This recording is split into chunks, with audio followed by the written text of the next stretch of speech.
እግዚአብሔር ሰውን መውደዱን ያሳየበት መጀመሪያ በመፍጠሩ ነው። እኛ በመፈጠራችን በመሰረቱ ለእግዚአብሔር የምንጨምርለት ምንም ነገር የለም። እኛ በመኖራችን ለእግዚአብሔርም የምናሳንስበትም ምንም ነገር የለም።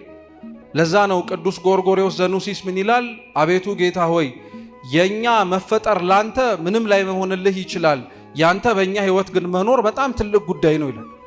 እኛ ለእግዚአብሔር ያን ያክል ላናስፈልገው እንችላለን የሚል ሰው በጣም አለ። ግን አግባብ የሆነ አስተያየት ግን መሆን አለበት። ምክንያቱም አንዳንድ ሰው ኃጢአት በጣም ከአቅም በላይ ሲጫነው እኔ ለእግዚአብሔር አላስፈልገውም ይላል። ማናስፈልገው ኃጢአት ስለሰራን ነው እንጂ ሰውነታችንና የተፈጠርንበት ዓላማ ኃጢአት ለመስራት ሳይሆን ቤተ መቅደስ ሆነን በቅድስና ለመመላለስ ከሆነ እግዚአብሔር ይፈልገን እናስፈልገዋለንም ጭምር። ግን በጥቅሉ ሰው ሊኮራ ደግሞ ያስፈልገውም። እግዚአብሔር አክብሮ ከሌሎቹ ፍጥረታት ለይቶ በማሰብም በመናገርም ለአክብሮተ ሰብ ደግሞ ሰውን ምን ያክል እንዳከበረው ለማሳየት ሲል ደግሞ ጭቃ ይዞ የታየው አምላክ እኛን ሲፈጥረን